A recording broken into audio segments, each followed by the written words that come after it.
Hello, everyone, and welcome. I'm Elizabeth Hargrave, and I'm going to do a little intro, which isn't on my agenda here. Club news and fungi in the news. And then Mitch is going to do an ID table with people who have sent him photos. And then our guest tonight is Bill Ewell, who's going to talk about bugs, slugs, and other mushroom thugs. Which some of us saw at the West Virginia foray this summer. It's a great presentation. Just a little recap. Folks posted some very nice pictures from our mushroom fair at Brookside Gardens to the Facebook page. So thanks, guys, for sharing your photos. We had a fantastic turnout. I think at least a few hundred people. And tons and tons of mushrooms for the table. It was a really nice event this year. So thanks for everyone who came out and who helped and who brought us mushrooms. It was great. This is our annual meeting of the year when we announce our board nominations. If you're a mom member, you should have gotten an email from me with this slate as well, and you will get another email from me coming up in a few days asking you to vote. This is all laid out in our bylaws that we have a vote for our board every year. So sorry to make you do paperwork for the club, but we try to follow the procedures. And thanks for everyone who has stepped up to be on the board again next year.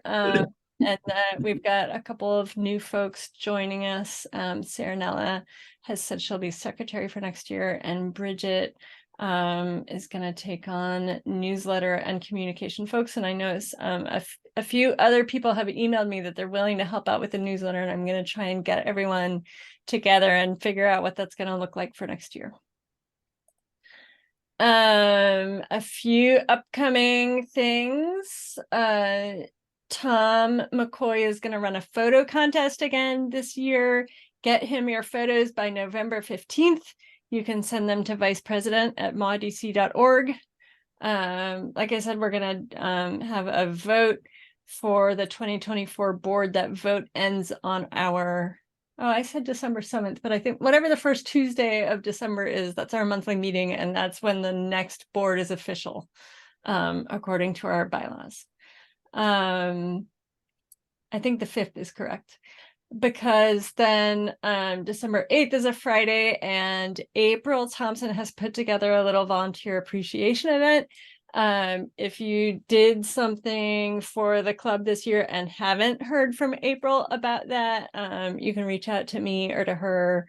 You can always email info@mydc.org and let us know if we missed you. And then April's also trying to organize a homebrew event in December, and just learned that the venue we thought we had lined up can't do it, so we're scrambling to find another one, but we've got a little time still, so hopefully that will come through, and we'll put it up on the website and email and figure it all out. Saranella is a naturalist with the Mount Rainier Nature Center, and has organized a monthly fungal day at the Nature Center, which also spills over into the DNA committee meeting there and doing some sequencing work. And their next one is November 19th at the Mount Rainier Nature Center. And then this is just to save the date for things far in the future. Our club's annual weekend retreat is over Labor Day weekend in Jennerstown, Pennsylvania, at a camp called Sequanota. And there's a couple other big forays that people enjoy going to. The Northeast Mycological, Federation is going to be on Cape Cod next year in October, and the North American Mycological Association, so the whole country, or up into Canada too, association of local mushroom clubs like ours, their annual foray is in Washington State next year, at the end of October, beginning of November. It's a little later than usual, but that's a really good season out in Washington State. That should be a good one if you want to travel across the country for awesome mushrooms. All right, this is a tiny little bit of self-promotion because people at Sequinote had told me they wanted me to tell you when the game I have been working on is live on Kickstarter, and it just went live today. It's doing very well if you want to go check it out. I'm super excited, and I think it's beautiful, which I can't take any credit for. It is about as complicated as Wingspan, so not necessarily for newbies. But if you're a gamer and want to go check it out, I would love to see you there. All right. Fungi in the news, a couple psychedelic news items. So I think we had been following for several months that California had a bill in their state house that was going to legalize psychedelics, or sorry, decriminalize, I should say. And it passed both houses, but then the governor vetoed it, saying he wanted more guidelines in about like therapeutic use and safe use. And then the New York Times had an article about the medical use that's happening in Oregon under their state laws, where you have to use a state-approved grower and a licensed facility and be under a certified facilitator.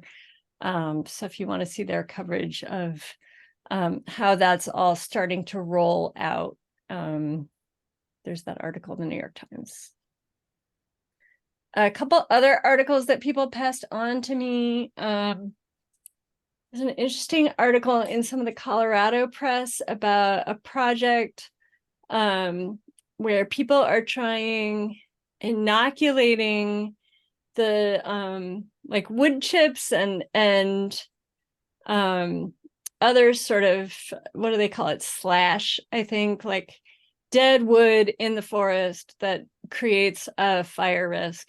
They're inoculating it with mycelium and starting to see results that like it's retaining more moisture and breaking down the wood faster, and therefore possibly less fire risk over time. So that was kind of interesting as a new strategy, because the other strategy that they use for this sort of, you know, it's all the leftover pieces after logging and like little stuff that the loggers don't take, and they put it in big piles and burn it so that it doesn't start forest fires. And that's obviously sort of its own set of issues in terms of how the carbon gets released and air quality and things like that. So this might be sort of a gentler process for dealing with some of that waste wood. And then another fire-related item, Scientific American had an article about a group in Australia that is growing like fireproof tiling. It sounded kind of like my house used to be covered in asbestos tiles, and it sounds like they're making a product kind of like that, but out of Ganoderma mycelium, that apparently is quite fire resistant. It burns a little bit and then leaves behind this carbon that then doesn't catch on fire further. So people doing cool stuff with mushrooms. I think that's all I've got in Fungi in the news. I know people have sent me other stuff, but I did not have a chance to get to it all.